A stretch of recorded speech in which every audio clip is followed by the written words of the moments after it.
ஆ, எம்மா. ஆமாங்க ஆமாங்க. ஓ, ஆமாங்க ஐயா. என்னங்க ஐயா சொன்னீங்க? எம்எம் ஐயா? அது என்ன பேர் அமுலுன்னு வந்துச்சு? பேசுனாங்க இல்லைங்க ஐயா? ஏம்மா. அமுல். அமுலா? சரி சரி, அப்போ ஒரு 10 நிமிஷம் பேசிட்டேன். நீங்க வந்து இது அதாவது முதல்ல சொல்லிட்டு எல்லா கண்டென்ட் ஆமாங்க ஐயா, சொல்லிட்டு. நான் தான் என் நம்பர் கொடுத்தேங்க ஐயா, ஐயாட்ட பேசு. ஆமா, அவங்களுக்கு ஏதோ பிரச்சனை இல்லை, சரிங்க வயிற்று ஐயா, சரி, பிரச்சனை தான். நானும் சொன்னேங்க ஐயா ஐயாட்ட பேசுன்னு. நம்ம ஆ, எல்லாம் உடம்பு நோய் பிரச்சனை தாங்க ஐயா. ஆமா ஆமா. வயிறு. அருணாவா? வணக்கம் அருணா. ம். ரமணார் அருணாவா? வணக்கம் அருணா. மதுரை அருணா. சார் வணக்கம் சார். வணக்கம். எங்கிருந்து பேசுறீங்க? சார் மதுரையிலேருந்து சார். உங்க பேர் சொல்லுங்க. உங்க வீடியோ ஆன் பண்ணுங்க. வாங்க, வணக்கம். உங்க ஆ, உங்க காணொளி ஆன் பண்ணுங்கய்யா. மகேஸ்வரி உமா சார். எல்லாரும் ஆ சொல்லுங்க, உங்களை பத்தி அறிமுகப்படுத்திங்க. ஒரு நிமிஷம் அறிமுகப்படுத்துங்க. வணக்கம் வணக்கம் வணக்கம். Oh, right. Sundar Sundar, right right right right. Sir ஆமாம் சார், ஆமாம் சார். புத்தகம் படிச்சுட்டு இருக்கிறீங்களா? ம் ம் ம். ஆமாம் சார். இப்போ அந்த கொஞ்சம் நேற்று படிக்க முடியல, இன்னும் நீ கண்டினியூஸாக படிக்கிறேன் சார். படிப்பு அதெல்லாம் இது பரிணாம அறிவியலுங்க. இது பலாயிரம் இருக்கிற பிரச்சனை. பலாயிரம் இருக்கிற பிரச்சனை. அதாவது இது யோக முறைன்னு பேரு. பலாயிரம் இருந்து வருது. நீங்க அந்த இயற்கை சட்டத்தை புரிந்து கொள்ளாம யாரும் இது செய்ய முடியாது. உயிரே உயிர், மனம், ம் ம் ஆன்மா இதெல்லாம் புரிந்து கொள்ளாம யாரும் தப்பித்து போக முடியாது. அதாவது என்ன படிச்சிருந்தாலும் ம். உயிரை பத்தி படிக்கணும், இயற்கை சட்டத்தை பத்தி படிக்கணும், அணுவை பத்தி படிச்சிருக்கணும், அண்டத்தை பத்தி படிச்சிருக்கணும். படிச்சிருந்தா தான் தப்பிக்க முடியும். வெள்ளைக்காரனுக்கு இந்த அணுவை பத்தி தெரியாது, அண்டத்தை பத்தி தெரியாது. எல்லாம் தப்பு தப்பா எழுதி வச்சுட்டு போயிட்டான். தப்பு Yes, தப்பா sir. எழுதிட்டான். ம். கடைசியில மாட்டிட்டு முடிக்கிறான். கடைசியில மாட்டிக்கணும். ஆமா, கடைசியில மருந்தினால் குணமாக்க முடியாதுன்ட்டான். மருந்தினால் எதையும் குணமாக்க முடியாது. மருந்தினால் எதையும் குணமாக்க முடியாதுன்னு சொல்லியிருக்கான். மருந்தினால் எதையும் குணமாக்க முடியாது அப்படின்னு அவன் சொல்லிட்டான். அப்ப நம்ம என்ன பண்ணணும்? குறைஞ்சபட்சம் மருந்தினால் எதையும் குணமாக்க முடியாதுன்னு சொல்லிட்டாங்க. அப்ப நம்ம என்ன பண்ணலாம்? அப்போ அதுதான் அந்த காலத்தால் வென்றிருக்கிற நூல்களை வச்சுதான் நம்ம பண்ண முடியும். காலத்தால் வென்றிருக்கிற நூலை வைத்துக் கொண்டதை நம்ம உடம்பை சுத்தப்படுத்தி நம்ம மரணத்தை அந்த நோயை வெல்லுவது மரணத்தை வெல்லுவதற்கு சமம். நோயை வெல்லுவது எதற்கு சமம்? நோயை வெல்லுவது எதற்கு சமம் சொல்லுங்க. வெல்வதற்கு சமம். அப்படின்னு தான் மரணத்தை வெல்வதற்கு சமம். இப்படித்தான் 2300 ஆண்டுக்கு முன்னாடி தோன்றிய அவர் பேரு ஹிப்போக்ரட்டஸ் பேரு. ஹிப்போக்ரட்டஸ் அவர் அப்படித்தான் சொல்றாரு.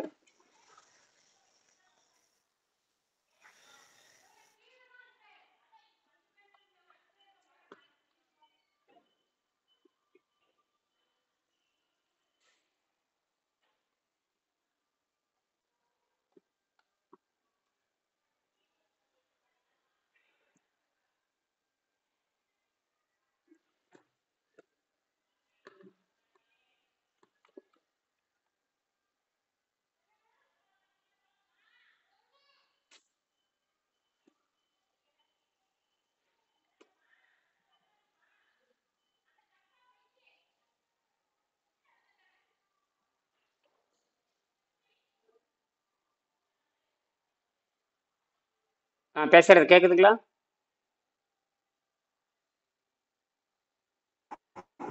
கேக்குதுங்கய்யா, கேக்குதுங்க ஐயா. கேக்குது. விட்டு விட்டு எடுக்குதா? இல்ல அலைவரிசை சரியா இருக்கா? இல்ல, பன்னீர்செல்வம் கொஞ்சம் கண்டினியூஸா கேக்குது. பன்னீர்செல்வத்தை அது கேக்குது. குறைச்சிட்டேன். உங்க சத்தம் தான் இறைச்சலா வருது. ஓகே. சரி சரி. மற்றவங்களே இருக்கிறீங்களா இல்ல போயிட்டீங்களா? மற்ற 2 3 பேர் வந்தாங்களா? மகேஸ்வரி, ராமனா. இது என்ன நினைக்கிறீங்க? மகேஸ்வரி இருக்குங்க ஐயா. இது ப்ராஜெக்ட் ஒர்க் மாதிரி. அதாவது மகேஸ்வரி எப்படின்னா, இருக்குங்க ஐயா. இது எப்படின்னு கேட்டீங்கன்னா, நீங்க இந்த சரி, மகேஸ்வரி வந்து நான் ஒரு இருக்கேங்க 3 ஐயா. சரி, மகேஸ்வரி வந்திருக்கீங்க. நான் 2 3 நாள் கவனிச்சுட்டு இருக்கிறேன். கிட்டத்தட்ட ஒரு 2 3 நாள் தொடர்ந்து வந்திருக்கீங்க. ஒரு 10 12 மகேஸ்வரி வகுப்பு. இருக்குங்க ஐயா. சரி, ரைட். இன்னைக்கு ஒரு 10 நீங்க வந்து ஒரு 10 12 வகுப்பு நீங்க தெரிஞ்சிருப்பீங்க இல்லையா? ஒரு 10 12 வகுப்பு நீங்க தெரிஞ்சிருப்பீங்க. இன்னும் நிறைய தெரிஞ்சு கேள்வி கேட்டு கேட்டு கேட்டு கேட்டு கேட்டு கேட்டு கேட்டு அறிவில் தெளிவானதுக்கு அப்புறம் தான் மன வலிமை வந்தா தான் செய்ய முடியும். ஏன்னா இது உணவு பழக்கத்தை அடியோடு மாற்றி அமைக்கிற பயிற்சி. ஏன்னா நமக்கு எனர்ஜி இலவசமா வந்துகிட்டு இருக்குது. எனர்ஜி இலவசமா வருது. பல கோடி ஆண்டுக்கு அப்புறம் மனிதன் எனர்ஜியை வந்து வெளியிருந்து ஐயா உங்களுடைய எடுத்துக்கிறான். வாய்ஸ் சரியா கேட்கலங்க ஐயா. ஏன் சத்தம் வருதா? ஏதாவது சத்தம் வருதா? நான் கரெக்டா ஹெட்போன் போட்டேனே. ஆமாங்க ஐயா, ஆமாங்க ஐயா, சவுண்ட் சரியா வரலங்க ஐயா, கிளியரா. இப்ப இப்போ இப்ப வருதா? இப்பவும் அப்படிதாங்க ஐயா இருக்கு. இப்போ சார் இருங்க நெட்வொர்க் இஷ்யூ மாதிரி இருக்கு சார் உங்க. இருங்க. இங்க இருங்க இருங்க. இப்ப கேக்குதா? சரி கொஞ்சம் இருங்க. இப்ப கிளியரா இருக்குங்க ஐயா. இப்ப கிளியர் இருக்கா? கிளீனா இருக்குங்க ஐயா. இப்ப இருக்குங்க. இப்ப நல்லா இருக்கா? கிளீனா நல்லா இருக்குங்க ஐயா. ஆ ஆ சரி சரி சரி. இப்ப இது பாத்தீங்கன்னா பலாயிரம் ஆண்டா இருந்து வர்ற பிரச்சனை. இப்ப என்ன சொல்றாங்கன்னா பலாயிரம் ஆண்டு இருந்து வர பிரச்சனையை வந்து பலாயிரம் ஆண்டுக்கு பின்னாடி போய் தான் நம்ம சிந்திக்கலாம். பலாயிரம் ஆண்டுக்கு பின்னாடி போய் தான் பார்க்க வேண்டியது. குறிப்பாக 2000 ஆண்டுகளுக்கு பின்னாடி இருக்கிற நீதி நூல்களை அடிப்படையாக கொண்டு தான் சிந்திக்க முடியும். உலகத்திலே அதிக நீதி நூல் தோன்றியது 2 மொழி தான். ஒரு தமிழ்ல நீதி நூல் தோன்றுச்சு, அதுக்கப்புறம் அதுக்கு இணையாக சமஸ்கிருதத்துல நீதி நூல் வந்துச்சுன்னு சொல்றாங்க. சமஸ்கிருதத்திலையும் ஆசிரியர் மாணவனுக்கான கேள்வி பதில் இருக்கு, அதே மாதிரி தமிழ்லையும் ஆசிரியர் மாணவனுக்கான கேள்வி பதில் இருக்கு. இதுல வந்து நம்ம சிந்திக்க வேண்டியது இந்த உயிர் மெய், இதைத்தான் சிந்திக்கணும். உயிர் தான் முதல்ல வந்துச்சுக்கிறான். இதெல்லாம் வந்து வெள்ளைக்காரனுக்கு தெரியாது. ஆகையினாலதான் உயிரை பற்றி அவங்க சிந்திக்க முடியல. அப்புறம் அதுக்கு உடலை பற்றி சிந்திக்க முடியல. அவங்க உடலை பற்றி சிந்திக்கிறப்ப என்ன பண்றான்னா இறந்து விட்ட பிணத்தை பற்றி ஆராய்ச்சி பண்றான். வெள்ளைக்காரன் எடுத்துக்கொண்ட ஆராய்ச்சி வந்து இறந்து விட்ட பிணம். என்னது?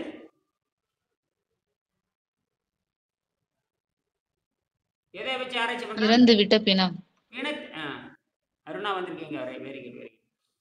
இன்னைக்கு கூட அருணா பரவாயில்ல இருக்கட்டும். இன்னைக்கு கூட ஒரு பழைய மாணவர் வந்திருந்தாரு. கடைசியில் அவர் ஏதோ ஒரு காமாலைன்னு சொல்லிட்டு மாட்டிக்கிட்டாரு. பழைய மாணவர் உங்களுக்கு நான் செய்தி அனுப்பிச்சிருப்பேன், சரிங்களா? அவருக்கு சரியான வழிகாட்டல் சொல்லி அறிவுரை சொல்லி முதல்ல வந்து நீ வந்து மாணவராக சேருங்க, அது கல்லூரி மாணவர் மாதிரி சேர்ந்ததான் நீ செயல்படுங்கன்னு சொல்லிட்டேன். எல்லாத்துக்கும் அறிவுரை கொடுத்தாச்சு. நீ பழைய மாணவர்களை ஒவ்வொன்றா திரும்பி அடி வாங்குவாங்க. நீ போய் அடி வாங்கி நொறுக்கி ஒழுங்கா பணம் கட்டாம ஒழுங்கா படிக்காம செருப்படி உழுகிறப்ப வந்துடுறாங்க. என்ன அடி உழுகிறப்ப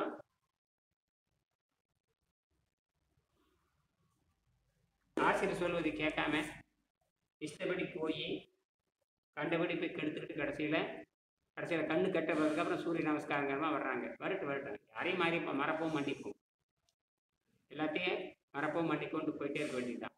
சரி, இந்த பழைய சித்தாந்தம்ங்கிறது காலத்தால் வென்று இருக்கிற நூல்கள். இன்னைக்கு பார்த்தீங்கன்னா 3000 ஆண்டுகளுக்கு முன்னாடி 2000 ஆண்டுகளுக்கு முன்பாக இருக்கிற ஹிப்போக்ரட்டஸ்ங்கிற ஒரு கிரீஸ் நாட்டை சேர்ந்த ஒரு தத்துவ விஞ்ஞானி, அதை வைத்துக் கொண்டுதான் அலோபதிங்கிற மருத்துவம் கட்டமைக்கப்பட்டது. 2200 ஆண்டுகளுக்கு முன்பாக இருக்கிற ஹிப்போக்ரட்டஸ் என்ன சொன்னாரோ அதில் அரைங்குறமே செய்து பார்க்குறானுங்க இந்த வெள்ளைக்காரனுங்க. அதே மாதிரி தான் நம்ம 2000 ஆண்டுகளுக்கு முன்பாக தோன்றிய திருக்குறளையும் அதுக்கு முன்னாண்ட ஒரு 4000 ஆண்டுக்கு முன்னாடி 8000 ஆண்டுக்கு முன்னாடி தோன்றிய திருமந்திரத்தையும் பதஞ்சலி யோக சூத்திரையும் ஆராய்ச்சி பண்ணிட்டு அதில் இருக்கிற சில தரவுகள்லாம் எடுத்துக்கிட்டு இதுக்கு ஜெர்மனி டாக்டர் அர்னால்ட் எக்ரெட் அவர் சொல்லக்கூடிய தரவுகளை எடுத்துக்கொண்டு அவர் ஜெர்மன் தத்துவம் வந்து 95 விழுக்காடு ஜெர்மனி தத்துவம் தான். தமிழ் தத்துவம் 5 விழுக்காடு தான். முழுக்க இது ஜெர்மனி நாட்டை சார்ந்த மருத்துவம். என்ன நாட்டை சார்ந்த மருத்துவம்? ஜெர்மனி நாட்டை ஜெர்மனி. சேர்ந்த 5 விழுக்காடு தான் தமிழ்லேருந்து எடுத்தாச்சு.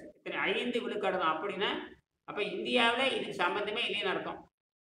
அதிகமான சம்பந்தம் அதிகமான தொடர்பு ஜெர்மனி தான். ஆகையால ஜெர்மனி நாட்டுக்கார என்ன சொல்றானோ அதைத்தான் நாங்க பொருத்தி பார்க்கிறோம். அதனாலதான் இது வந்து வெற்றி அடையுது. இந்த இந்திய சித்தாந்தத்தை பெரும்பாலும் இதுல எடுக்கவே இல்லை.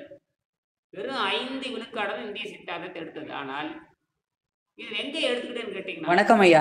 வணக்கம். இதுல ஏன் வந்து நாம இந்திய சித்தாந்தத்தை நாம வலியுறுத்துறோம்னு கேட்டீங்கன்னா, அந்த மேற்கு நாட்டில் தோன்றியவர் தான் ஜெர்மனி டாக்டர். அவர் தான் வந்து அறிவு சார்ந்த நோன்புன்னு ஒன்று கண்டுபிடிச்சார். என்ன சார்ந்த நோன்பு? அறிவு சார்ந்த நோன்பு. அதென்ன ரிலிஜியஸ் மதம் சார்ந்த நோன்பு தான் உலகம் பூரா இருக்கு. இப்போ மதம் சார்ந்த நோன்பு ஏதாவது ரெண்டு ஒன்று சொல்லுங்களாங்களா? மதம் சார்ந்த நோன்பு ஏதாவது ஒன்று ரெண்டு சொல்லுங்க பார்க்கலாம். உங்களுக்கு தெரிஞ்சது சொல்லுங்க. மதம் சார்ந்த நோன்பு அல்லது நம்பிக்கை சார்ந்த நோன்பு அல்லது நீங்கள்லாம் வைப்பீங்கல்ல, பெண்கள் எல்லாம் சொல்லுவாங்க, அந்த மாதிரி நோன்பு ஏதாவது ரெண்டு ஒன்று சொல்லுங்க பார்க்கலாம்.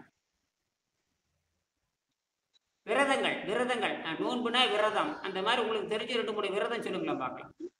இதெல்லாம் இந்தியாவில் இருந்தது. லட்சுமி காரடியான் நோன்புன்னு சொல்லுவாங்க ஐயா. காரடியான் நோன்பு. அடுத்தது அப்புறம்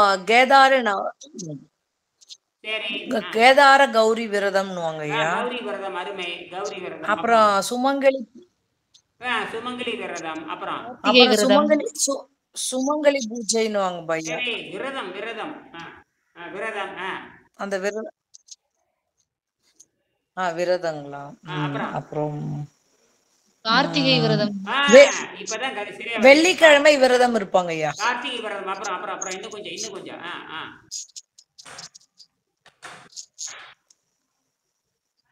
அமாவாசை விரதம். இப்பதான் சரியா வர்றீங்க. அமாவாசை பௌர்ணமி கிருத்திகை. அமாவாசை விரதம் அது 15 நாள் வருது. அமாவாசை விரதம். அப்புறம் சஷ்டி விரதம். கிருத்திகை ஏகாதேசில விரதம் இருக்கணும். சஷ்டி விரதம். சஷ்டி விரதத்தோட மகிமை தெரியுமா யாருக்கு? சஷ்டி விரதம் என்னன்னு தெரியுமா? சஷ்டி விரதம் யாருக்காக இருக்கிறது? சஷ்டி விரதம் 7 நாள் சஷ்டி. ஆமா, சஷ்டி விரதம் யாருக்காக இருக்கிறது? எந்த கடவுள் அடிப்படை வச்சு இருக்கிறது? முருகருக்கு.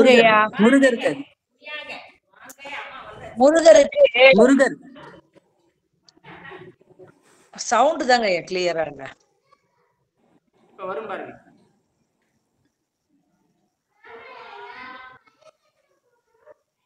இப்ப கரெக்ட். இப்ப சரியா இருக்கா? அந்த கொரன்னு இருக்குங்க ஐயா. கொரக்கொர இருக்கா? இப்ப பாருங்க.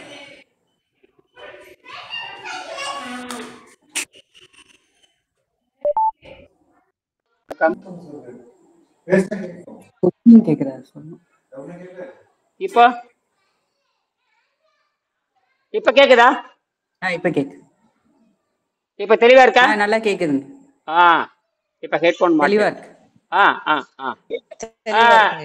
அந்த மற்றது ரைட். சில பேருக்கு பார்த்தீங்கன்னா குறைன்னு வரும்.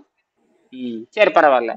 இப்ப இந்த சஷ்டி விரதம் சொல்றீங்க, அங்க கரெக்டா வரீங்க. சஷ்டி விரதம் சஷ்டினா வேற ஒண்ணும் இல்ல.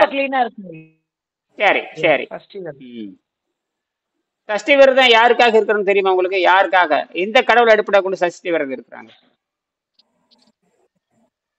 முருகருக்குங்க ஐயா. ஏன் முருகருக்கு?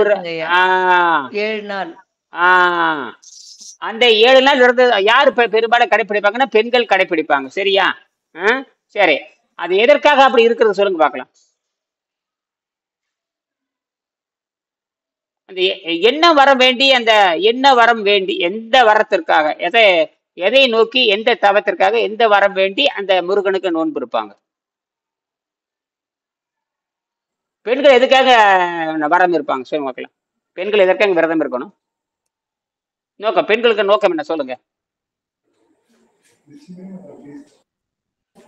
சொல்லுங்க. சொல்லினா நீங்க ஒன்னும் தேராதவங்க அர்த்தம். சொல்லலைன்னா அவ்வளவுதான். நீங்க பிஎட் படிச்சிருக்கலாம், எம்எட் படிச்சிருக்கலாம், எம்காம் படிச்சிருக்கலாம், எம்சிஏ படிச்சிருக்கலாம், அப்புறம் வந்து கூகுள் தலைவரா கூட இருக்கலாம். எது பிரயோஜனம் கிடையாது. சுப்ரீம் கோர்ட் ஜட்ஜா கூட இருக்கலாம். கணவர் ஐயா ஒவ்வொரு நோன்பு வந்து ஒரு நோக்க. அந்த கேதார கௌதி விரதம் இந்த கணவர் விட்டுருங்க, புடலங்காய் விட்டுருங்க, புண்ணா விட்டுருங்க. எந்த கடவுளும் புளுத்துதான் கிடக்குறேன், அதை விட்டுருங்க. நான் கேட்கறது முருகர் பெருமானுடைய எதற்காக இருக்கு, அதை மட்டும் சொல்லுங்க. ஏன் பெண்கள் வந்து முருகர் பெருமான் வந்துட்டுங்க ஐயா பற்று ஜாஸ்தியா இருக்கு அவருக்கு. எதற்காக? இப்பதான் இப்ப யார் சொன்னாங்க குழந்தைன்னு? யார் சொன்னது குழந்தை பெத்துக்கிறதுக்காக? யார் சொன்னாங்க? அதான் இப்ப குழந்தை பெத்துக்கலாம்னு சொன்னது யாரு? அவங்க சொல்றதுதான் சரி. அருணா என்ன படிச்சிருக்கிறீங்க? ம். என்ன பள்ளிக்கூடத்துல என்ன படிச்சீங்க அருணா? நான் இன்ஜினியரிங் ஆ, மற்றவங்கள முடிச்சிருக்கேங்க. இன்ஜினியரிங் முடிச்சிருக்கிறீங்க. Very good. இதையாவது தெரிஞ்சு வச்சிருக்கிறீங்களேன்னு கேட்கறேன். ஆச்சரியமா இருக்கு. இன்ஜினியரிங் முடிச்சிருக்கு ஒரு அளவும் தெரியாது, நீங்க இதை தெரிஞ்சு வச்சிருக்கிறீங்க. இன்ஜினியரிங் முடிச்சிருக்கணும் இந்த மாதிரி தெரிஞ்சே வச்சிருக்க மாட்டாங்க. முருகப்பெருமானுக்கு குழந்தை வேண்டிய, அப்ப குழந்தை வேணும்னா எது சுத்தமா இருக்கணும்? இப்ப வாங்க, குழந்தை வேணும்னா எது சுத்தமா இருக்கணும்? உடல் சுத்தமா கர்ப்பப்பை சுத்தமா இருக்கணும். கர்ப்பப்பை சரி, கர்ப்பப்பைக்கு சுத்தமாகணும். கர்ப்பம் எங்கிருந்து உண்டாகுது? சீனைக்குழாய். சீனைக்குழாய் எங்க இருக்குது? சினைப்பை. இதெல்லாம் மூணும் சுத்தமா இருக்கணும். அப்படி மூணும் சித்தாருன்னா பிரியாணி திங்கணுமான்னு கேட்கறேன். மூணு சுத்தமா இருக்கு, பிரியாணி திங்கணுமான்னு கேட்கறேன். பிரியாணி தின்னத்த மூணு சுத்தமாகுமா? இறைச்சி தின்னத்த சுத்தமாகும்னு கேட்கறேன். நோன்புல இன்னைக்கு இறைச்சி திங்காதவங்க யாராவது இருக்காங்க? பரவாயில்ல. இன்னைக்கு இறைச்சி திங்காதவங்க யாராவது இருக்கானா? இறைச்சி தின்னாத பெண்களும் இறைச்சி திங்காத ஆண்களும் யாராவது தமிழ்நாட்டில் இருக்காங்களா? பாலும் இருக்காங்க. அவன் பாலை குடிச்சிட்டு இருக்கிறானுங்க. பாலையும் தின்னு இருக்கிறோம், முட்டையும் தின்னு இருக்கிறோம், நெய்யை திங்கிறோம், பால் திங்கிறோம், முட்டை திங்கிறோம். உலகத்திற்கு எல்லா அசைவம் திங்கிறோம் பிராமி அந்த அவனுக்கு தான். நீங்க சொல்றீங்களா? அவனுக்கு தான் என்ன திங்கிறானுங்க? முட்டை திங்கிறானுங்க, பாலை குடிக்கிறானுங்க, லிட்டர் பால் குடிக்கிறானுங்க, லிட்டர் நெய்யை திங்கிறானுங்க, அப்புறம் முட்டையும் திங்கிறானுங்க. அவனுக்கு எப்படி அதை வந்து சைவத்துல அசைவம், அது எப்படி அவன் சைவமாக இருக்க முடியும்? அவனுக்கு எவனுக்காவது ஒழுங்கா குழந்தை இருக்கான்னு பாருங்க. எல்லாம் சக்கரை நோய், மூட்டு விடு, முழங்கால் நோய், புற்றுநோய், இந்த மூணையும் அவன் நொறுங்க திங்கிறானுங்க. அவன் எப்படி ஆரோக்கியமா இருக்க முடியும்? அவன் ஒழுங்கா குழந்தை பெற்றுக்கிறான்னு பாருங்க. ஆஸ்பத்திரிக்கு போய் பெற்றுக்கிறான், கடைசியில வந்து இப்ப பார்த்தா 50 லட்சம் ரூபாய் கொடுத்து செயற்கை கருத்தறுப்பு பண்ற போற அவன் தான். செயற்கை கருத்தறுப்பு நடை வச்சு நடத்துறது அவன் தான். இப்ப எல்லாம் அப்படி போயிட்டு இருக்கு. சரியா? அப்ப அசைவம், அவனும் அசைவம் தின்னுட்டு இருக்கிறான். பால் அசைவம் தான். பால் எங்கிருந்து வருது? வானத்துல இருந்து வருதா? நெய் எங்கிருந்து வருது? மாட்டுல இருந்து வருது. பால் மாட்டுல இருந்து வருது. அப்ப என்ன, அவர் நேரடியாக அது கொழுப்பு. அதுக்கு பேரு தெரியுமா? அனிமல் ஃபேட்னு பேரு. நெய்யுக்கு பேரு அனிமல் ஃபேட்னு பேரு. விலங்கு கொழுப்புன்னு பேரு. என்ன கொழுப்பு? விலங்கு கொழுப்பு. விலங்கு கொழுப்பு தின்னா எப்படி ஆரோக்கியம் வரும்? இந்த கேள்வியெல்லாம் கேட்டா தான் புரிஞ்சு கொள்ள முடியும். அப்ப அதற்கும் ஆரோக்கியத்துக்கு சம்மந்தம் இல்லை. அப்படின்னா கர்ப்பப்பை சுத்தமா இருக்கணும்னா குறைஞ்சபட்சம் அந்த சுத்தமா இருக்கணும்னா குறைஞ்சபட்சம் கனிகள் சாப்பிட்டு சுத்தப்படுத்தணும்.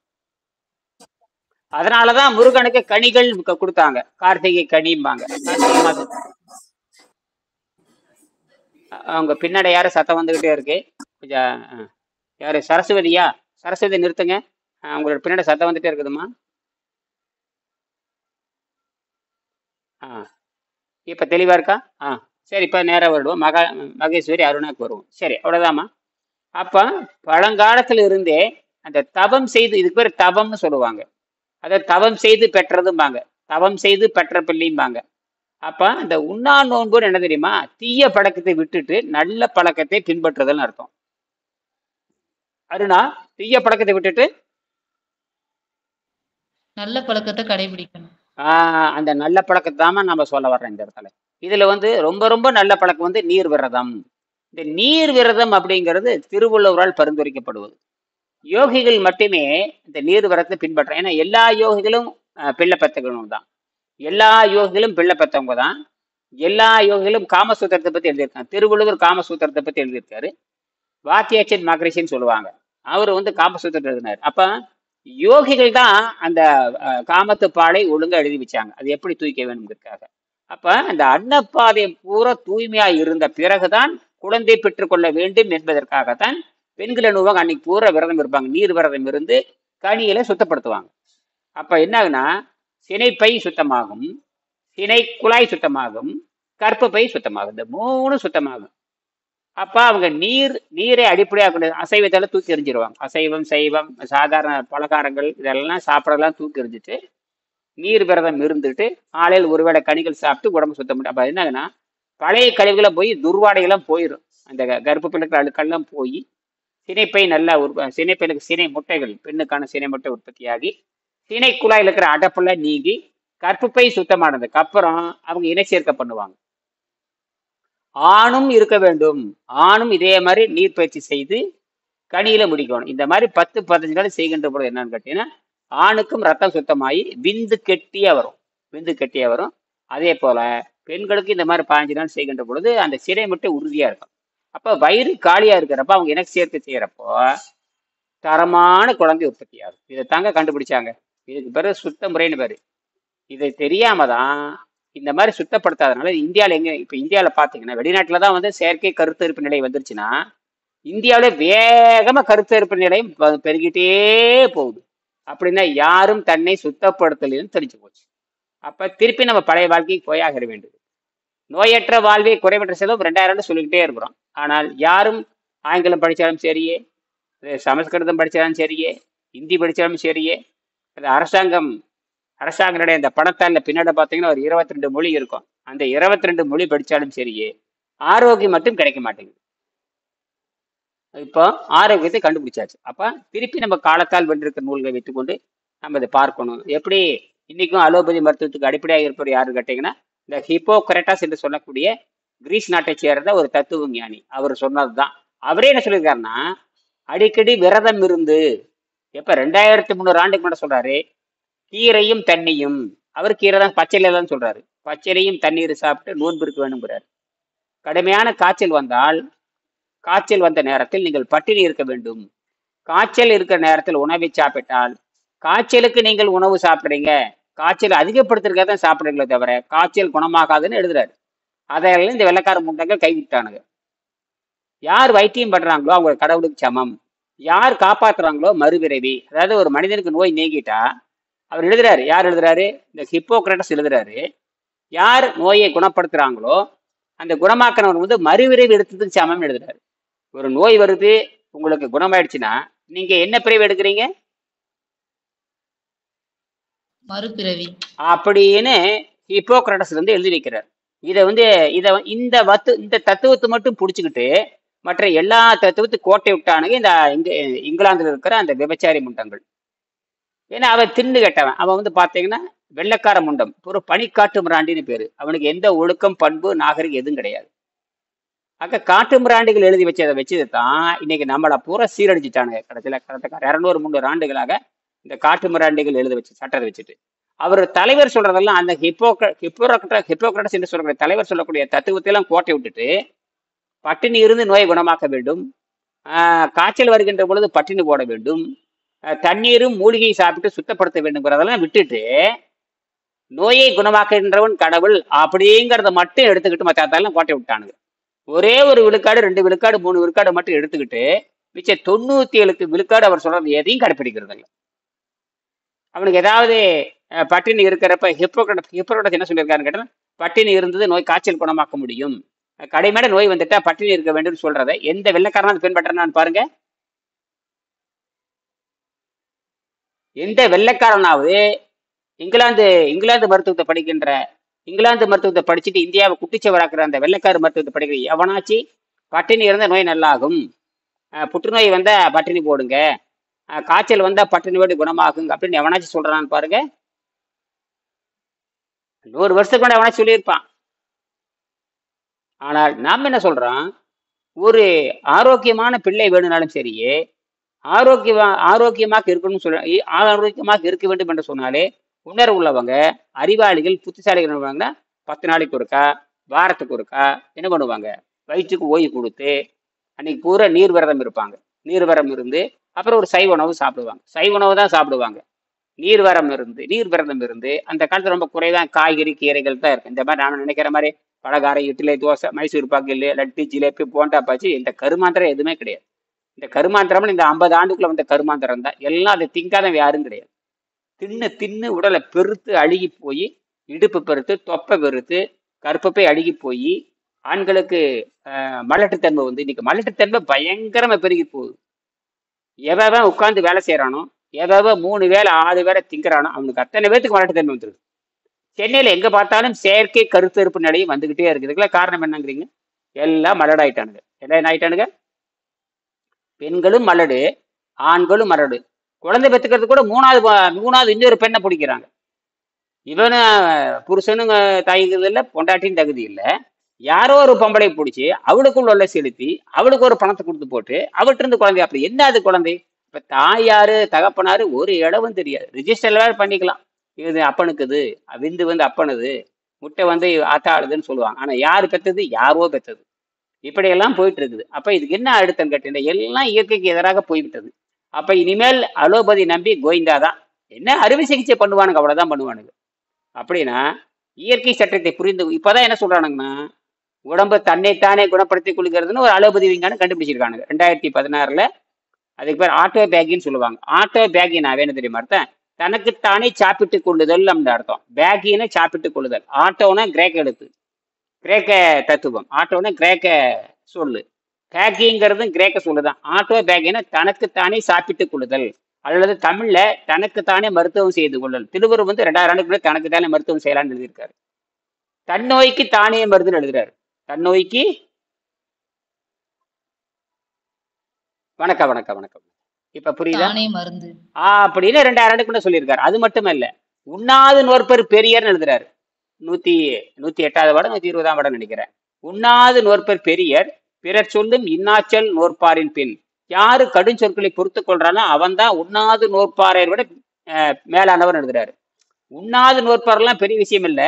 கடுமையான சொற்களை யார் சகித்து கொள்கிறார்களோ, கடுமையான சொற்களை, அப்புறம் கேவலமான சொற்களை, இழிப்பேச்சு பேசுகிற சொற்களை தாங்கிக் கொண்டு எவன் அமைதியாக இருக்கிறானோ அவன்தான் உண்ணாது நோக்கிறான் பாரு, அவனை விட சிறப்பானவன். யார் சிறப்பானவன்?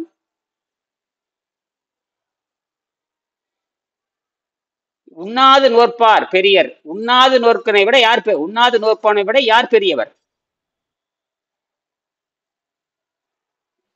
கடும் சொற்களை தாங்கிக் கொள்கிறவர். இப்ப புரியுதா உங்களுக்கு? அப்படின்னு ஏற்கனவே அப்ப உண்ணாத நோற்பர் இருக்கிறாங்கன்னு தெரிஞ்சு போச்சு. திருவள்ளுவருக்கு பேரு பொய்யாமொழி புலவர். அவர் பொய்யே சொல்ல மாட்டார். அதனாலதான் உண்ணாத நோற்பர் வந்து ஏற்கனவே இருந்துட்டு தான் இருந்திருக்கிறாங்க. இது புதுசெல்லாம் ஒண்ணும் கிடையாது.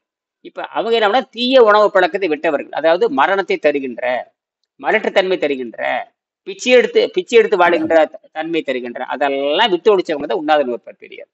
ஒவ்வொரு தபசின்னு பேரு, தாபதர்னு பேரு, தப மக்கள்னு பேரு, தப மாந்தர்னு பேரு. புரியுதா? அவர்கள் தான் ஆரோக்கியமா வாழ முடியும். அவங்க தான் புலன்களை வென்றவர்கள் பேர். அதனாலதான் அதெல்லாம் பார்த்துட்டு தான் பொறிவாயில் ஐந்தவைத்தான் பொய்தீர் ஒழுக்க நெருடென்றார் நேடுவாளர். அப்ப தப வாழ்க்கையை வாழ்றவங்க தான் நல்ல குழந்தைகளை பெற்றுக்கொள்ள முடியும்.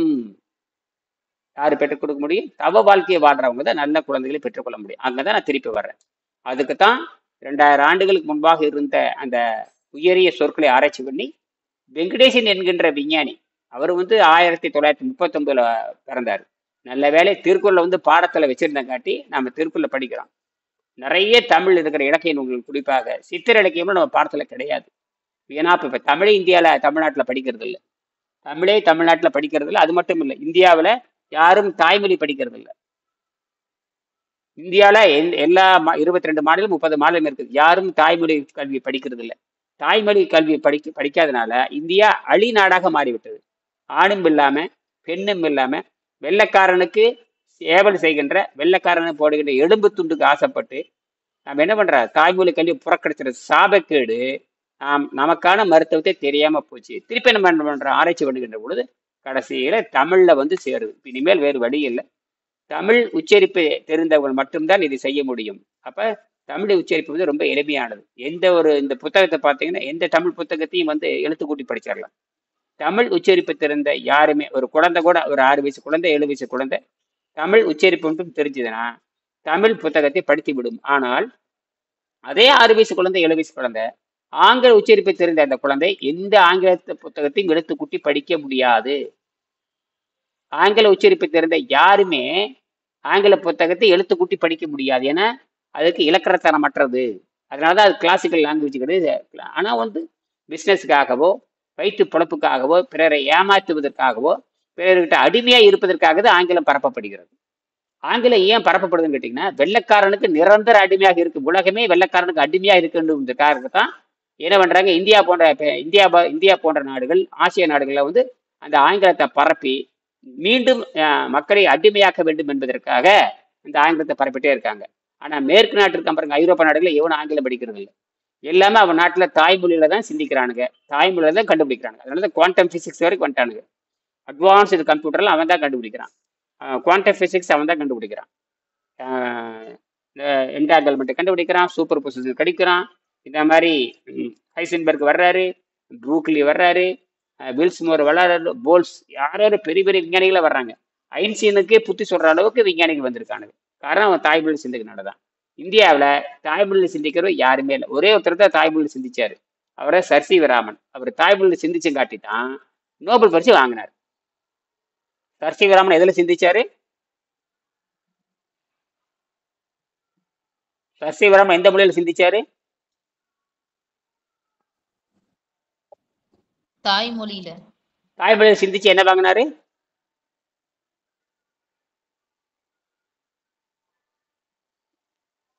பதிலே காணோம்.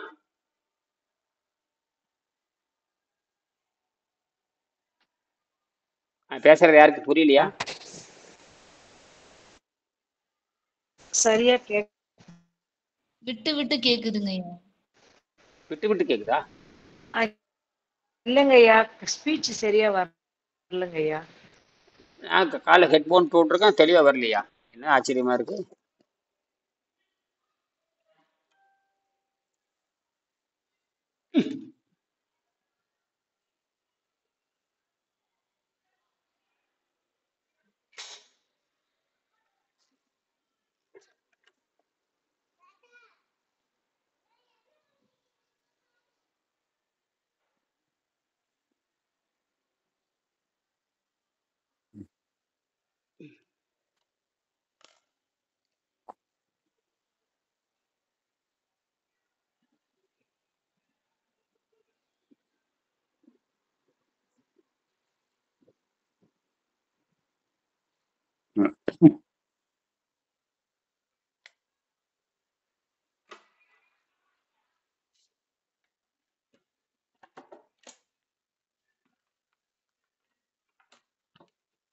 இப்ப ஓரளவு கேக்குதா?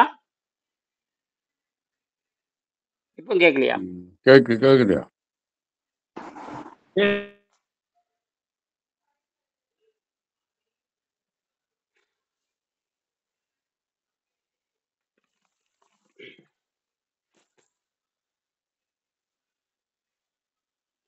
இப்போ ஓரளவு கேக்குதா?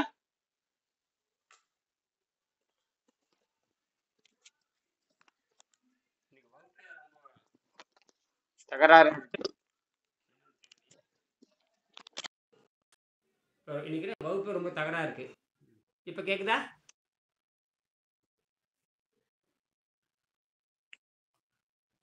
மறுபடியும் குறைஞ்சு போச்சு. மறுபடியும் குறைஞ்சிருச்சா? வால்யூம் குறைஞ்சு போச்சு.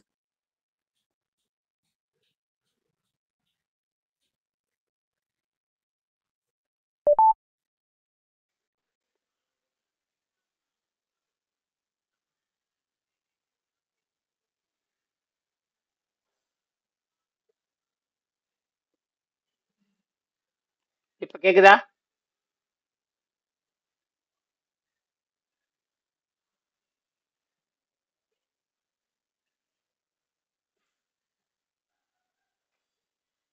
சரியா எடுக்கலையா?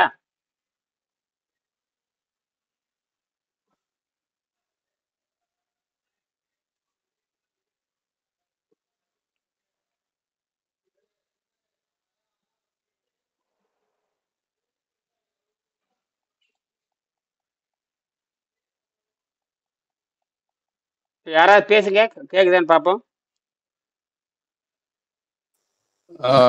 இப்ப கேக்குறியா? நீங்க பேசுறது நல்லா கேக்குது. கேக்குது. சவுண்ட் கம்மியா இருக்கு. சவுண்ட் கம்மி. இப்போ எனக்கு நல்லா கேக்குது. சவுண்ட் கூட நல்லா கேக்குது.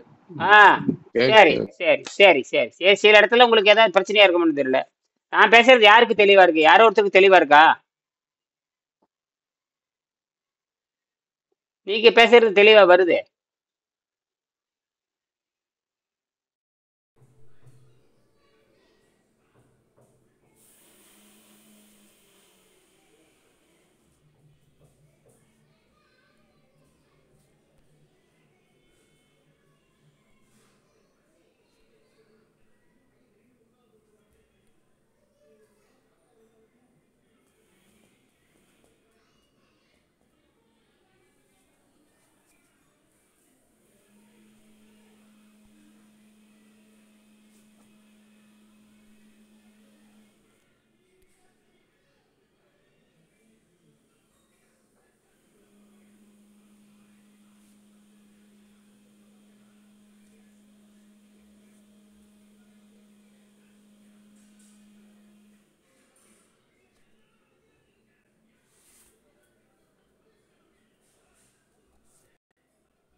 பெப்பே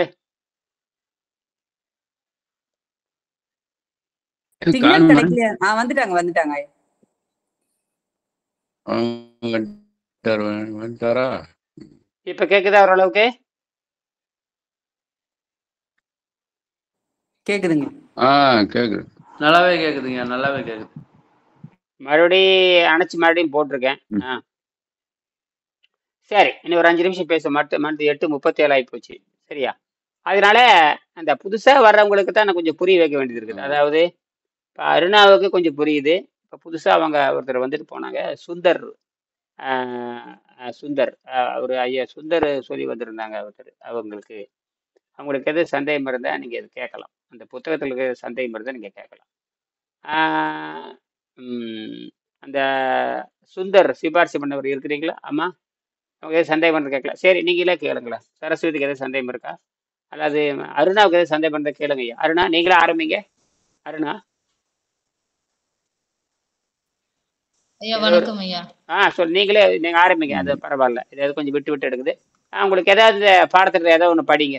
உங்களுக்கு ஏதாவது வந்து இல்லாட்டினா உங்களுக்கு 99ஆம் பாடத்தை படிங்க. 99ஆம் பக்கத்தில் 99ஆம் பக்கம் விடுங்க. 99ஆம் பக்கம் விடுங்க. எதை இன்னைக்குள்ள கொஞ்சம் அலைவரிசை தொந்தரவாக இருக்குது, பார்ப்போம். ஏதோ சில நேரத்தில் அப்படி தான் இருக்கும்.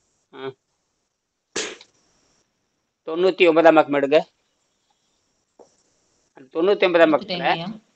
அந்த பார்த்தீங்கன்னா 2 மருத்துவர்கள் சொல்லுவாங்க. அதாவது இன்னைக்கு நவீன கால மருத்துவர், அதாவது பார்த்தீங்கன்னா இந்த அலோபதி மருத்துவம் உலகெங்கும் பரவி இருக்கு. அவங்களே என்ன சொல்றான்னு கேட்டிங்கன்னா, அவங்க பேர் ஒருத்தர் அந்த படிங்க அப்படியே. அது அலோபதி மருத்துவர், அமெரிக்காவை சேர்ந்த புகழ் வாய்ந்த மருத்துவர்கள். அவங்க என்ன சொல்றாங்கன்னா, மனதை வைத்துக் கொண்டுதான் மருத்துவம் செய்ய முடியுங்கிறாங்க. எதை வைத்துக்கொண்டு? மனதை மனதை வைத்துக்கொண்டு.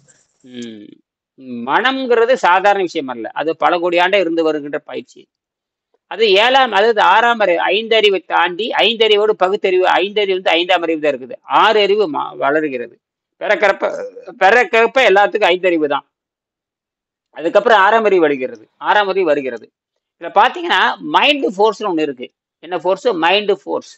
இப்ப மைண்ட் ஃபோர்ஸ் பத்தி எல்லாம் பேசுறாங்க. மைண்டுங்கிறது பலாயிரம் இருக்கிறது. மனிதன்கிற பேரே மனதை மேனுங்கிற ஆங்கில சொல் இருக்கு இல்லையா? மேன்கிற ஆங்கில சொல் மனம் என்கின்ற சொல்லில் இருந்துதான் மேனுங்கிற ஆங்கில சொல் வந்து கடன் வாங்கி இருக்குது. சரி, அப்ப மனதை பத்தி பேசணும்னா நீங்க யாரை பத்தி பேசியாகணும்? இப்ப மனதை பத்தி பேசணும்னா சித்தர் பெருமக்களை பத்தி பேசியாகணும். அவங்க தான் மனதை பத்தி பேசுறாங்க. இப்ப அவங்க மனதை பத்தி என்ன சொல்றாங்கன்னு பாருங்க. மனதை பத்தி பேசுறதுக்கு, இப்ப மனதை பத்தி பேசணும்னா முதல்ல என்ன பண்ணணும்? மனதை பத்தி பேசணும்னா முதல்ல என்ன பண்ணணும்? அதுல போட்டிருக்காங்க பாருங்க, இந்த ஹீலிங் வித் மைண்ட் பவர். அதாவது மனதை வைத்துக் கொண்டு நோய்க்கு, உடம்புங்கிற நோய்க்கு எப்படி சிகிச்சை அளிக்கிறது, அது அப்படியே படிங்க. Person holistic health. Person holistic health. படிங்க. In holiest health with the person interested in holiest health will consider the quality of the air and water he ம் or she takes in a daily basis.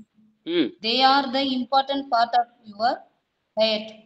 அங்க உடலோடும் உள்ளமும் ஆரோக்கியத்தை பெற விரும்புவோர் தன் சுவாசிக்கும் காற்றையும் குடிநீரையும் கவனத்துடன் பரிசீலித்து உட்கொள்வார்கள். எதற்காக எழுதுறாங்க? உங்கள் உணவின் மூலம்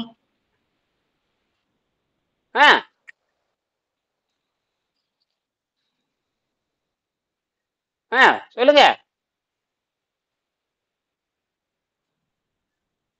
போயிடுச்சா? அவை உங்கள் உணவின் முக்கியமான பகுதியாகும். இன்னொருக்கா படிங்க. அது அப்படி இன்னொருக்கா படிங்க. அதையே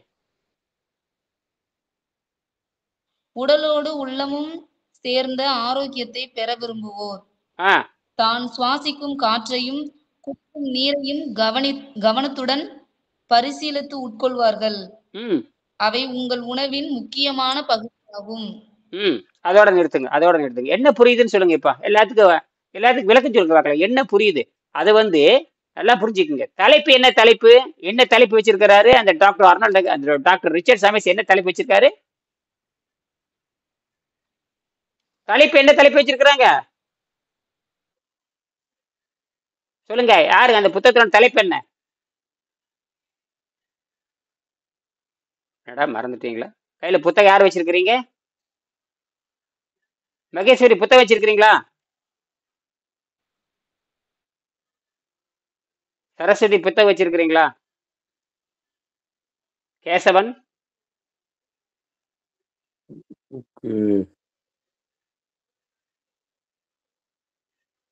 பன்னீர்செல்வம் புத்தகம் வச்சிருக்கிறீங்களா? பாக்குறேங்க.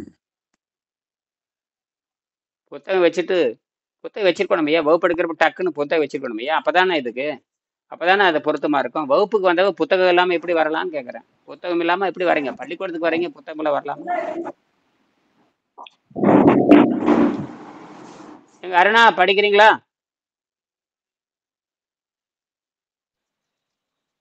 ஐயா படிக்கிறேங்கய்யா. அந்த தலைப்பு என்னம்மா? அந்த தலைப்பு என்ன? உடலோடு அது சரி, அந்த தலைப்பு என்ன? ஹீலிங் வித் மைண்ட் பவருங்கய்யா. தெளிவா திருப்பி சொல்லுங்க. இன்னொருக்கா சொல்லுங்க, திருப்பி சொல்லுங்க. Healing with mind power. அப்படின்னா என்ன அர்த்தம் தமிழ்ல?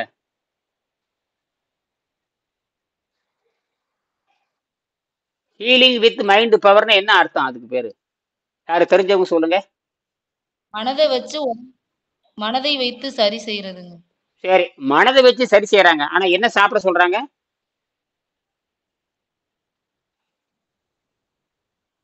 மனதை வைத்து சரி செய்யறதா? காற்றையும் நீரையும். இப்ப யாராவது உலகத்துல எங்கேயாவது சொல்லியிருக்காங்களா?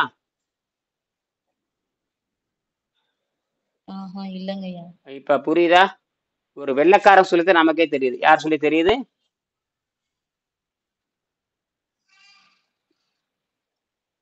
யோசிக்கணுமா? யோசிக்கணும். இந்த மாதிரி தேடி கண்டுபிடிச்சு சொல்லணும். இந்த மாதிரி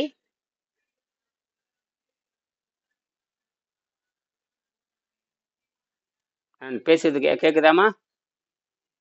இல்ல, அலைவரிசை சரியா இல்லையா தெரியுது. கேக்குதுங்க, கேக்குது.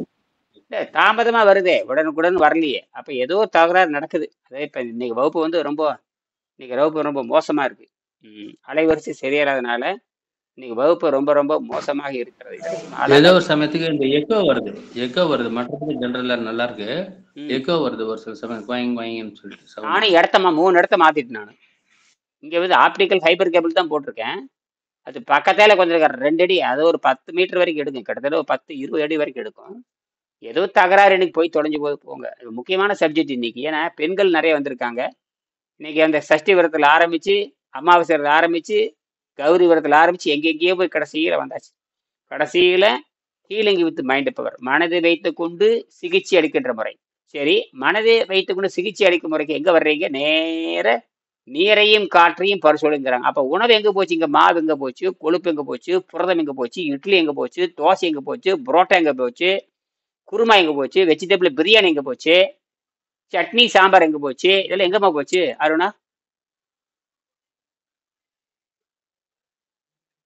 இதெல்லாம் எங்க போச்சு?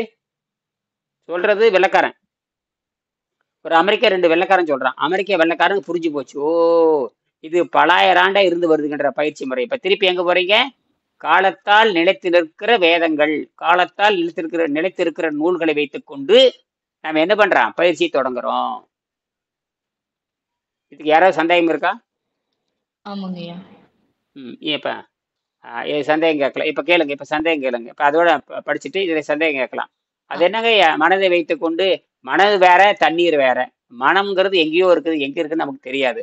ஆனால் சொல்லக்கூடியது பார்த்தீங்கன்னா, சுவாசிக்கும் காற்றையும் தான் உட்கொள்ளும் நீரையும் பரிசீலித்து உட்கொள்வார்கள் அப்படின்னு ஒரு வெள்ளைக்காரர் சொல்றாரு. எம்டி, மருந்தை கொடுக்குற எம்டியும், எம்எஸ் அறுவை சிகிச்சை செய்யக்கூடிய ஒரு மருத்துவர் 2 பேரும் சேர்த்து கூட்டம் எழுதியிருக்காங்க. ஒருத்தர் எம்எஸ், ஒருத்தர் எம்டி. உயர் படிப்பு. எம்டிங்கிறது உயர் படிப்பு, எம்எஸ்ங்கிறது அறுவை சிகிச்சை. அதெல்லாம் உங்களுக்கு சொல்ல தேவையில்லை. அவங்க சொல்லணுங்கிற அவசியம் இல்லை. அவர்கள் 2 பேரும் சேர்ந்து சொல்றாங்க ஹீலிங் வித் மைண்ட் பவர். அவங்க அந்த டாக்டருக்கு பேர் என்ன தெரியுமா? என்ன துறை சார்ந்தவங்க தெரியுமா? இன்டகிரேட்டட் மெடிக்கல் டாக்டர்னு பேர். இன்டகிரேஷன் மெடிக்கல் டாக்டர் சொல்லுவாங்க. இன்டகிரேஷன் மெடிக்கல் டாக்டர்னா என்ன தெரியுமா அர்த்தம்? பல்வேறு வகையான மருத்துவ தத்துவத்தை பேசி எந்த தத்துவம் எளிமையாக இருக்கிறதோ அந்த தத்துவத்தின் மூலமாக மனிதனை முன்னேற்றுவது அல்லது மனிதனுக்கு ஆரோக்கியம் தருவது. இதுதான் விஷயம். இப்ப வெள்ளைக்காரனுக்கு இருக்கிற சூடு சொரணை இந்தியாவில் இருக்கிற எந்த மருத்துவத்துக்கு இன்னும் வரல அப்படின்னு integration medical coach, integration medical centre வந்தாலுடைய ஒன்றும் செய்ய முடியாது. இப்ப நாம என்ன பண்ற, அதெல்லாம் தூக்கி எறிஞ்சு போட்டு நாம வைத்தியமா மாத்திக்கிறோம்.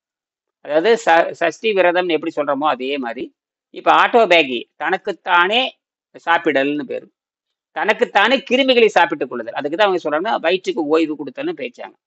வயிற்றுக்கு ஓய்வு கொடுக்குறப்போ என்னதுன்னா, வயிற்றுக்கு ஒரு 5 மணி நேரம் 6 மணி நேரம் 10 மணி நேரம் 16 மணி நேரம் ஓய்வு கொடுக்குறப்ப என்ன கேட்டிங்கன்னா, அது பேர் நல்ல பழக்கம். இந்த 18 மணி நேரம் 20 மணி நேரம் வயிற்றுக்கு ஓய்வு கொடுக்க, நீரை அருந்தி ஓய்வு கொடுக்குறப்போ உடம்பு நல்ல கிருமிகள் மேலெழுந்து அது என்ன பண்ணுது, தீய கிருமிகளை சாப்பிட ஆரம்பிச்சிருக்கு. இதுக்கு பேர் தனக்குத்தானே சாப்பிட்டு தனக்குத்தானே குணமாக்குற முறைன்னு கண்டுபிடிக்கிறாங்க 2016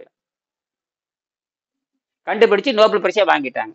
ஆனால் அது எங்கேயும் உலகம் பூரா அமுல்படுத்தல. ஏன்னா அமுல்படுத்த முடியாது. ஏன் அமுல்படுத்த முடியாது? கண்டுபிடிச்சாச்சு, அது நடைமுறைப்படுத்த முடியல. எதனால நடைமுறைப்படுத்த முடியலன்னு சொல்லுங்க. ஏதாவது கருத்து வந்து தெரியுங்க, முடிச்சுக்கலாம். எதனால நடைமுறைப்படுத்த முடியல? ஏன்? ஜப்பான் டாக்டர் தான் கண்டுபிடிச்சார். ஜப்பான் அலோபதி டாக்டர் தான் கண்டுபிடிச்சார். ஜப்பானை சேர்ந்த அலோபதி டாக்டர் தான் அதை என்ன பண்றாரு, தனக்குத்தானே வைத்தியம் பண்ணிக்கலாம். விரத முறை நமக்கு தேவையானது. எந்த நாட்டிலும் விரத முறையே கிடையாது.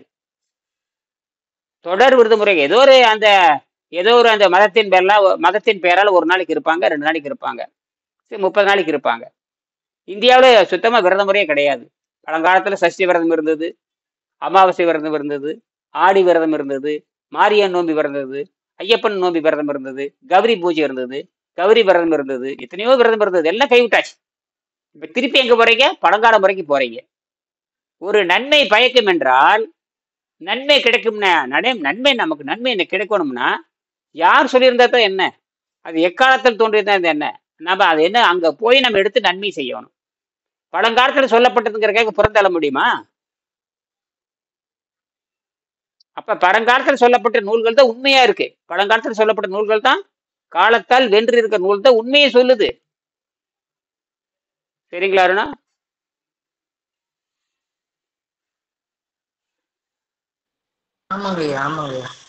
இப்ப கேளுங்க, முடிச்சுக்கலாம். ஒரு 5 நிமிஷம் பேசலாம். மணி 8:49 ஆச்சு.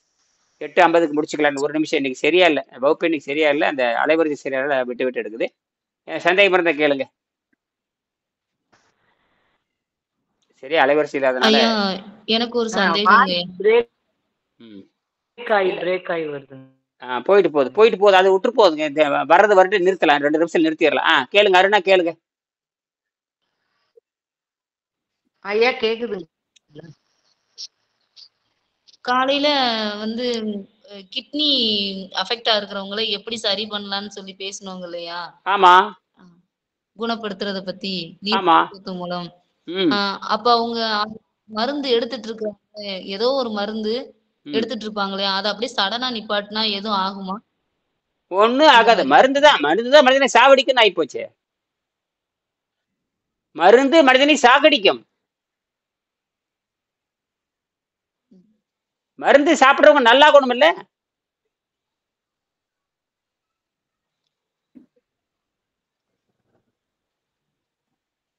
ஐயா வாய்ஸ் பிரேக் ஆகுது, கேட்கலங்கய்யா.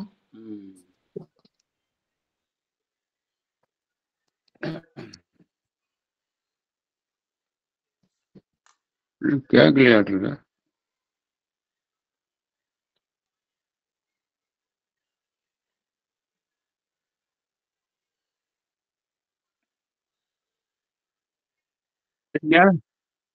இல்ல நீங்க என்ன கேட்டீங்கப்பா சாமி? ஐயா என்னமோ கேட்டீங்களாப்பா, என்னால கிட்னி போனவங்களுக்கு?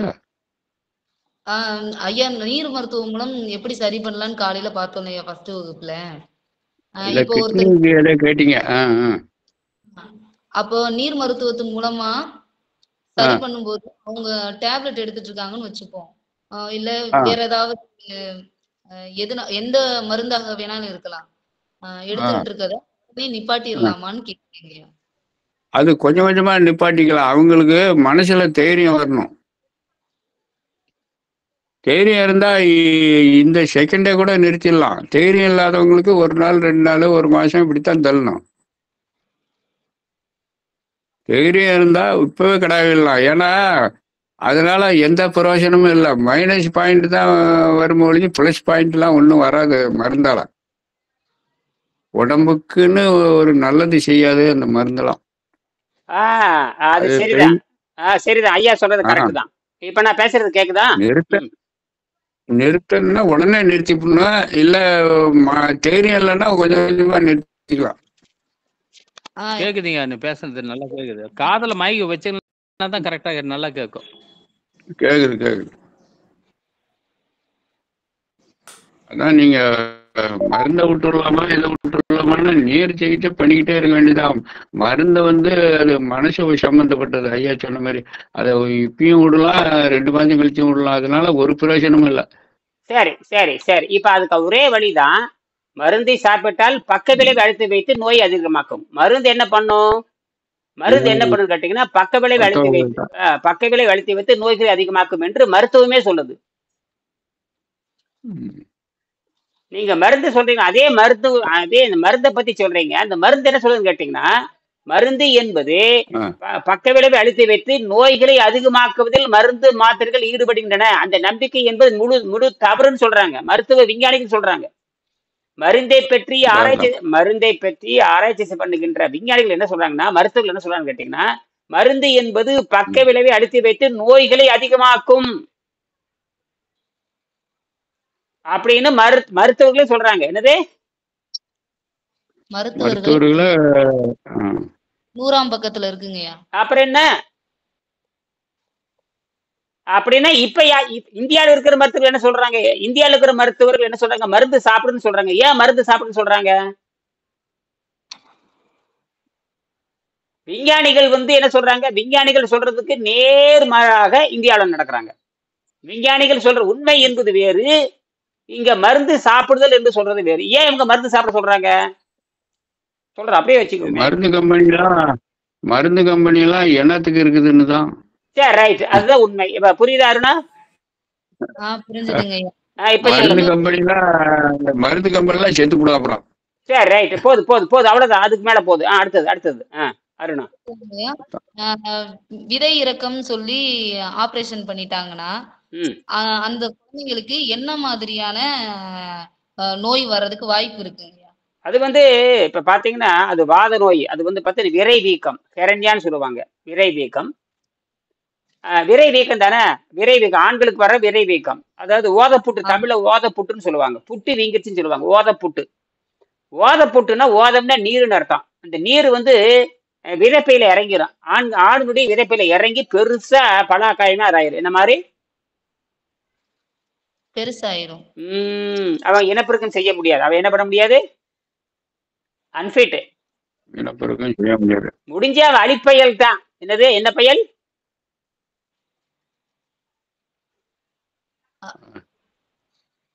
இல்ல ஆபரேஷன் பண்ணி அத சரி ஒரு பக்கம் இறக்கமாவும் ஒரு பக்கம் ஏத்தி இருக்குன்னு சொல்லி ஆபரேஷன் பண்ணிட்டாங்கன்னு வச்சுக்கோங்கய்யா. அது அதுக்கப்புறம் அது ஏதாவது சைடு எஃபெக்ட் வருமான்னு? ஆமா, வரும்.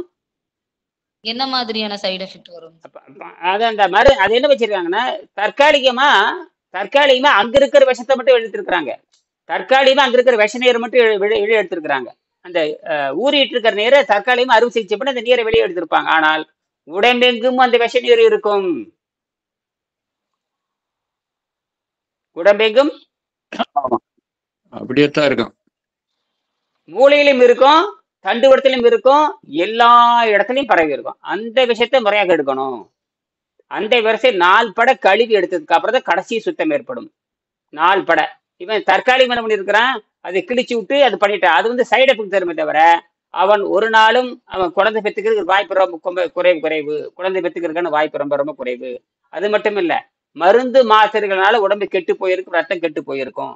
மருந்து மாத்திரை நிறைய கொடுத்துருப்பாங்க. இன்னைக்கு அவன் மருந்து திங்கிறவனா இருப்பான், சாதாரண உணவு திங்கிறவனா இருப்பான். மருந்து மாத்திரை நிறைய இருக்கும். அவன் தின்னு மறுபடியும் ரத்தம் கெட்டு போய் உடலங்கும் பரவி விஷயம் இருக்கும். தப்பிக்க முடியாது. தப்பிக்கிற மாதிரி இருப்பான், ஆனா தப்பிக்க முடியாது. அதான்யா கொலை கேஸ் எல்லாம் ஜாமீன்ல வந்துடுறான். கேஸ் அப்படித்தான் இருக்கு, தூக்காடுறது கூட கொடுப்பான். எப்ப வேணா தூக்கு வரும், எப்ப வேணா தூக்கு கடைசியில வரும். அந்த மாதிரிதான் நீ ஜாமீன்ல தானே வெளியே வந்திருக்க. அதேதான் ஜாமீன்ல வெளிவந்த மாதிரி தான் எப்ப வேண்டாம். ஜெயலலிதாக்கு அப்படித்தான் கடைசியில போட்டாம் பாரு 200 கோடி ரூபாய் தண்டம் போட்டு உள்ள இருக்க சொன்ன பாரு, அதே மாதிரி கடைசியில இது மாட்டிடும். அப்படித்தான் ஜாமீன்ல வந்ததுமே நான் நிரபராதின்னு வீதியில திரியறாம பாருங்க. அந்த மாதிரிதான் இந்த ஆங்கில மருத்துவம்லாம் நான் சரியாகிச்சுன்னு வந்துட வேண்டியது. எங்க சரியாச்சு, அங்க கேஸ் அப்படியே இருக்குது. தூக்காடும் கொடுப்பான், ஆயுள் கைதியாகவும் போட்டுடுவான், எப்படி வேணாலும் போடுவான். புரியுதுங்களா? அந்த மாதிரி தான் இருக்கு. சரிம்மா. அதான் ஐயா சொல்றதெல்லாம் இப்படிதான் புரிஞ்சுக்கணும். நீங்க என்னென்னமோ கேட்டுக்கிறீங்க, அதான் கரெக்ட். அப்படி கேட்கணும். அதுதான் சுத்தமா முட்டாள வைத்தியம் பண்ணிக்கிட்டு இருக்கிறோம். அதை கேட்டு என்ன பண்றது? அந்த மருந்த முன்ன விடணும்.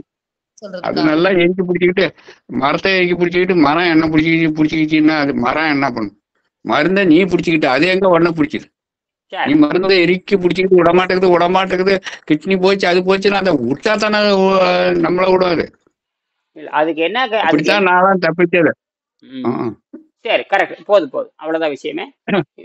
ஏற்கனவே இது பல்வேறு ரைட் நாம பிறந்ததுல சரியா சொல்றீங்க. நான் பிறந்ததிலிருந்து பல்வேறு வகையான பழக்கத்துக்கு அடிமையானவங்க. பிறந்ததிலிருந்து நாம் பல்வேறு வகையான பழக்கத்துக்கு அடிமையானவங்காட்டி நாம எல்லா வகையான நோய்களும் உள்ள வந்துருச்சு. தொடர்ந்து உணவை தின்னுட்டே இருக்கனால தொடர்ந்து காலையில மத்தியானம் சாயங்காலம், காலையில மத்தியானம் சாயங்காலம், இடையில 4 தடவை, 8க்கு 7 தடவை, இடையில 3 தடவை, 8க்கு 7 தடவை, இடையில 3 தடவை, காலையில 3 தடவை, அது இடையில 11 மணிக்கு இந்த மாதிரி தின்னு தின்னு தின்னு தின்னு அழுகி போய் எல்லா நோய் வந்துருச்சு. அப்ப இந்த பல்வேறு பழக்கத்தை மாற்றி அமைத்தால்தான் நீர் மருத்துவத்தின் மூலமாகவும், காற்று உணவு மருத்துவத்தின் மூலமாகவும், மருந்தடிக்காத காய்கறியின் மூலமாகவும் முதல்ல நடுநிலை பெற்ற தேகமாக முதல்ல கண்டுபிடிக்கும். நீங்க சொன்னீங்க பார்த்தீங்கன்னா, அந்த வாத நோய், அந்த ஹெரன்யா, அந்த வாதப்புற்று நோய்க்காரன் என்ன பண்ண கேட்டீங்கன்னா, அந்த நோய்க்காரனுக்கு இந்த நீர் மருத்துவத்தை சொல்லி கொடுத்து உண்மையான எடையை கண்டுபிடிக்கணும். என்ன அருணா சொல்லுங்க? உண்மையான எடையை கண்டுபிடிக்கணும் அப்படின்னு அவங்களுக்கு சொல்லணும். யாருக்கு சொல்லணும்? அந்த ஓதப்புற்றுல பாதிக்கப்பட்டவனுக்கு ஹைட்ரோசில், அது பேர் ஹைட்ரோசில்னு சொல்றாங்க. ஹெரன்யாங்கிறது பிதுக்க நோய், ஹெரன்யாங்கிறது பிதுக்கம் நினைக்கிறேன். அதான ஹெரன்யா என்பது வேற, ஹைட்ரோசில் வேற. ஹெரன்யான்னு என்ன தெரியுமா? ஹைட்ரோசில் குடல் இறக்கம், குடல் இறக்க நோய். ஹைட்ரோசில்ங்கிறது வாதப்புற்று. ஹைட்ரோசெல்லுங்கிறது அது உயிர் நிலையில வீங்கி போடும், அதான் விதப்பை வீங்கிறது. இது ஹெர்னியாங்கிறது குடல் பிதுக்கு நோய், குடல் இறக்கம், குடல் பிதுக்கம்னு பேரு. சரியா? கிட்டத்தட்ட எல்லாம் ஒண்ணுதாமா, எல்லாம் ஒண்ணுதான். அது நிறைய தின்னதுனால பிதுக்கிட்டு வருது, இது நிறைய விஷம் ஏறிக்கிட்டதுனால இது பிதுக்கிட்டு வருது. எல்லாமே ரத்தம் கெட்டு போய் வரும். சரி, இதுக்கெல்லாம் காரணம் ரத்தம் கெட்டு போச்சு. சரிங்களா? மீண்டும் காலையில பேசுவோம். சரியா? நன்றி, வணக்கம். ரத்தம் கெட்டு போச்சு. நமஸ்காரம், நமஸ்காரம், நன்றி, வணக்கம்.